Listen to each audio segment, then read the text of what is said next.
ومتابعة للقرار الجزائري بقطع العلاقات مع المغرب ينضم إلينا مراسلنا من الجزائر كريم قندولي، ومن الرباط إكرام الأزرق. أهلا بكما. أبدأ معك زميل كريم، هل كان هذا القرار كريم منتظرا بعد أن قالت الجزائر أنها ستعيد النظر في علاقتها مع المغرب؟ وما المقصود بأن المواطنين لن يتضرروا حسب العمامرة؟ مساء الخير منى. الآن هذا القرار كان ربما متوقعا حسب العارفين، حسب المتابعين لمختلف الإجراءات التي ربما كانت، والخلاف الشديد في الفترة الأخيرة ما بين الجزائر والمغرب، ومختلف ربما التصريحات التي خاصة أتت من هنا من الجزائر التي تتهم المغرب بالمشاركة في عدة أعمال عدائية يعني عددها وزير الخارجية، وقد يعني عدد عدة أسباب، ربما بداية من حرب الرمال سنة 1963 إلى قطع المغرب لعلاقاته سنة 1997، وأيضا بعد فرض التأشيرة على الجزائريين سنة 1994، يعني وصولا إلى ربما العديد من الأمور الأخرى التي قال إن وزير الخارجية رمضان عمامرة قال إن المغرب يتحمل مسؤولية قطع هذه العلاقات. نتكلم الآن يعني في ضوء البيان الأخير لمجلس المجلس الأعلى للأمن، والذي أكد بأن الجزائر ستراجع علاقاتها مع المغرب لما أسمته أيضا بالعداء المتكرر والعدوان على الجزائر من خلال أيضا التحريض في مواقع التواصل الاجتماعي، وأيضا الحرب الإعلامية المفروضة أيضا، وحتى أيضا دعم حركة أو منظمتين إرهابيتين، والمقصود هنا بحركة ماك ورشد، وخاصة الماك التي تبث تورطها في الحرائق الأخيرة في الجزائر، وأيضا في قتل الشهيد جمال بن اسماعيل. بالتالي الجزائر تحمل المغرب هذا. أيضا تحدث حول التصريحات الأخيرة لوزير الخارجية الإسرائيلي من المغرب، والتي هاجم فيها الجزائر وقال إنها سابقة خطيرة أن يهاجم وزير خارجية إسرائيلي أي دولة عربية أخرى من أراضي عربية. وبالتالي كل هذه الإجراءات يعني كانت أيضا لا ننسى يعني الوثيقة التي تقدم بها الدبلوماسي المغربي في هيئة الأمم المتحدة، والتي تدعو إلى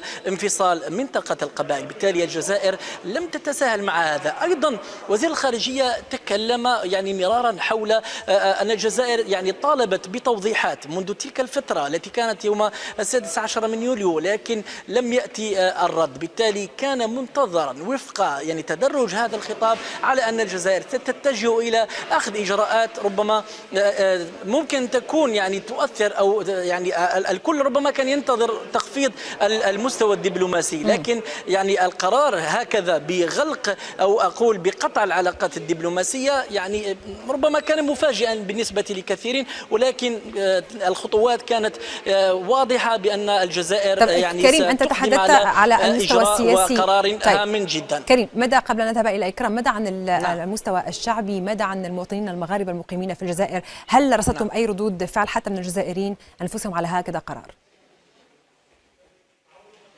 حتى الآن يعني نتواجد بالمركز الدولي للمؤتمرات، يعني خلفي الآن فقط كان هنا يعني عقد هذا المؤتمر الصحفي، لم نستطع ربما رصد مختلف الآراء الشعبية، لكن هنا بالنسبة للصحفيين الذين كانوا هنا ربما كانت القرار مفاجئا. ولو أن هذه العلاقات ربما الصحفيين الجزائريين يلتزمون بقرار ربما الدولة ويتماشون مع سياستها. أنت طرحت سؤالا حول ربما الجانب الشعبي كيف لن يتأثر ربما مع هذه قطع العلاقات.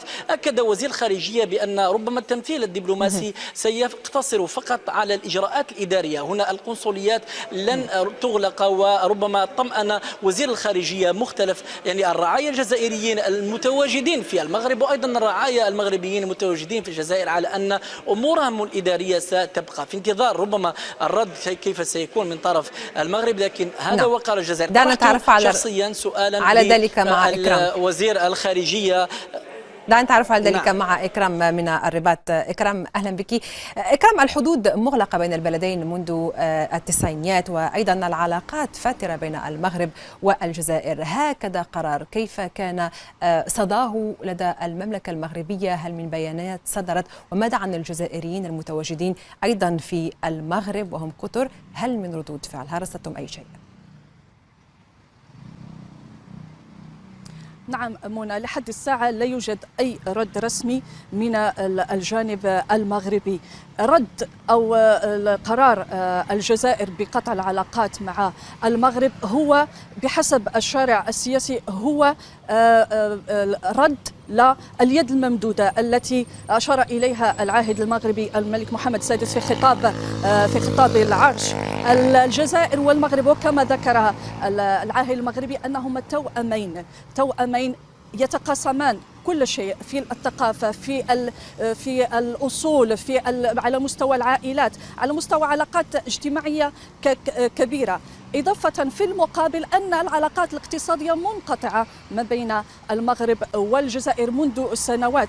بالنسبة للجالية المغربية المقيمة في الجزائر تتخوف من إعادة السيناريو الذي كان في السبعينيات من القرن الماضي، خصوصا في عيد الأضحى، حيث تم طرد جميع المغاربة المقيمين في الجزائر وترك أموالهم وممتلكاتهم والعودة إلى المغرب خوي الوفاض، وأيضا تسبب في تراكمت عليها مشاكل وتراكمت عليها أمور كثيرة. الآن هنا في الشارع المغربي كان يتوقع بأن تكون هناك قطيعة، وأيضا لا توجد علاقات اقتصادية أو أمنية ما بين البلدين، فالأمر كان بديهي. هنا يتم التغافل أو تجاهل الطلب أو الطلب المغاربة أو الأشقاء المغاربة على المستوى الشعبي بفتح الحدود.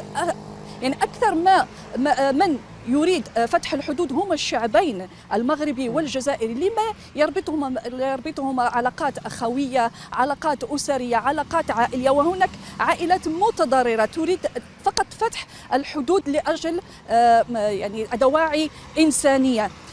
أيضا كما قلت أن ليس هناك لحد الساعة أي قرار أو رد رسمي سواء من الخارجية من وزارة الخارجية. في انتظار ذلك هناك كثير من التكهنات، هناك كثير من السيناريوهات المتوقعة كيف سيتم مع الجالية المغربية المقيمة في الجزائر. نعم، كان هذا هو الفيديو ديال اليوم. خلونا الراي ديالكم في التعليقات، ما تبخلوش علينا بالراي ديالكم. الناس اللي مازال ما مشتركاش معنا تشترك وتفعل الجرس باش يوصلها الجديد ديالنا دائما. شكرا لاي واحد كيدعم المحتوى ديالنا، وكيف العاده نتشوفوا في فيديو جديد مع اسد من اسود اطلس. السلام عليكم.